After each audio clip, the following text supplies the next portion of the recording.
You are listening to Leading the Factory Forward with your host, Lynn Friest. We share interviews with manufacturing experts and strategies for embracing the digital future, recruiting a new workforce, finding new business. Lynn is an advanced manufacturing strategist and leadership consultant who is on a mission to show manufacturing leaders how to improve their current operations while preparing for a digital future. And here's your host, Lynn Friest.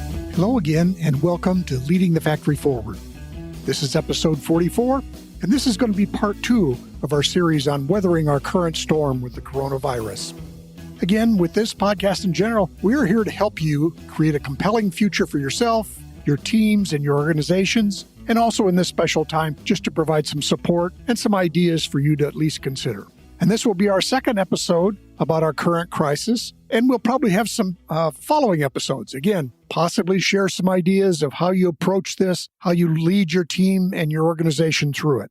Now, I'm recording this episode on Monday, March 23rd, and you may be listening to it on Thursday, March 26th or later. And I fully understand that things are changing fast in this environment, so some of what I say may not be useful anymore. Or, in general, I will try to say things that I think can be useful no matter how things go. But again, any of the things I say with respect to timing or particular ideas, I completely understand may be outmoded or unuseful by the time you read this.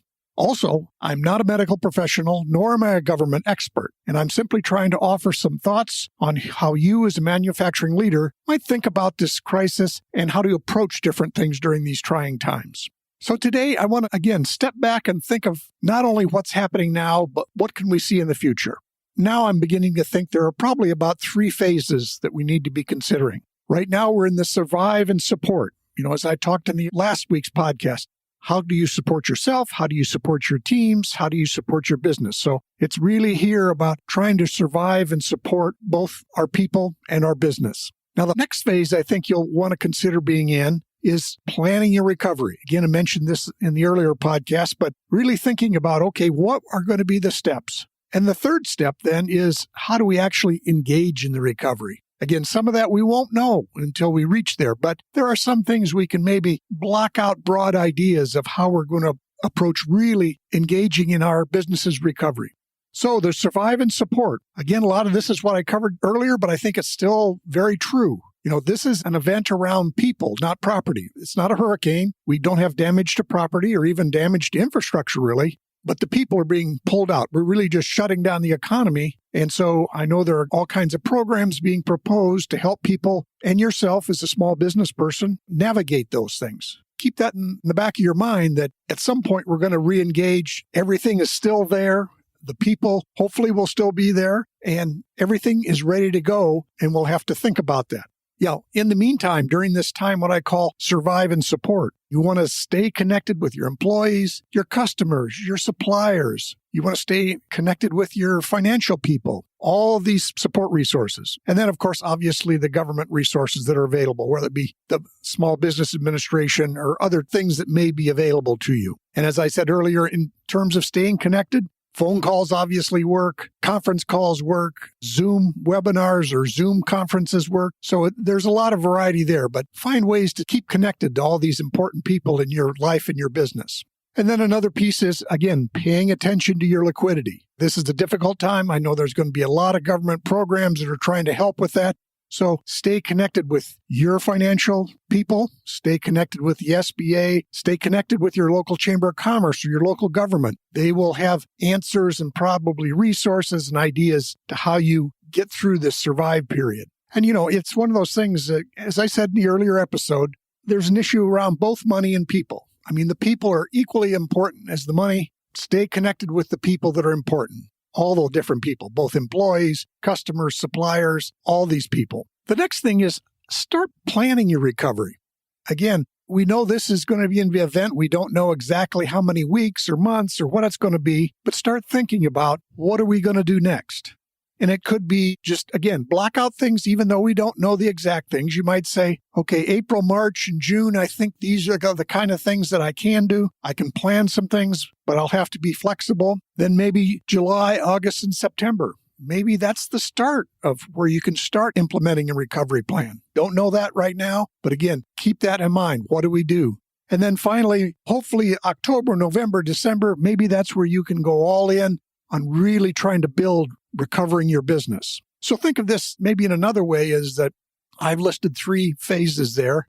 Maybe it's 3 90-day plans. Again, they may be 3 30-day plans or 3 60-day plans. Don't know that right now, but just be thinking about these different phases of what you might be doing. So again, this is a relatively short episode, and I plan to expand on this in future episodes, but I just wanted to share these 3 ideas with you. Be thinking about the 3 phases you're going to be facing over the next several weeks, months, whatever it may be.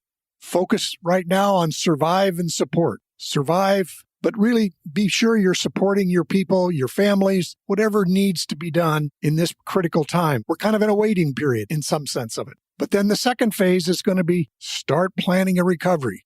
At some point, a recovery will be possible. What are we going to do when that time comes? Do we have specific activities? All of this may have to change depending on how the recovery looks when we get there. Finally, how are we going to be all in on the recovery when that time is appropriate? Do we have the cash sitting there so that we can crank back up our manufacturing operations? Do we have the people trained? If some people have gone to other jobs or done other things, are you ready to hire people to replace them?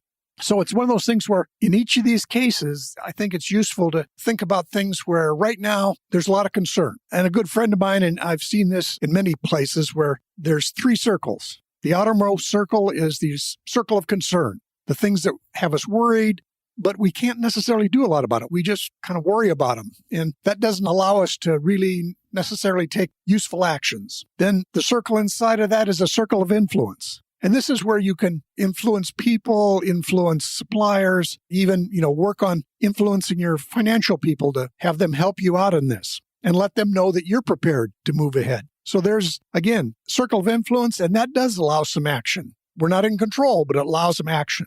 And finally, there's that smallest circle, the circle of control. And literally that is the things that I can actually do anytime I want, whenever I want. And some of that just has to do with I can choose my attitude. I can choose whether I try to learn something new or not. I can choose how I support people. There was always a quote that stuck with me by Viktor Frankl, who survived the concentration camps. And he said, every morning when I got up, I didn't know if I was going to live or die, but I could choose my attitude every day and what I was going to spend my time and attention on. So again, I think while the circle of control may be the smallest one, as a leader in manufacturing, it may be the most important one.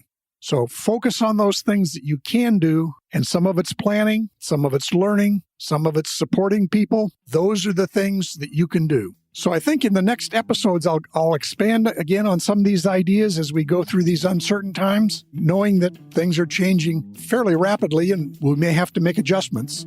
And one last thing, please remember we have show notes available at the website, so please download any PDFs. Also, again, refer to older episodes. I'll probably refer to those as we have succeeding sessions. And please sign up for the newsletter. That will be something where I can be sure help you stay up to date on what we're talking about. With that, Godspeed, be well, and we will talk to you in our next episode.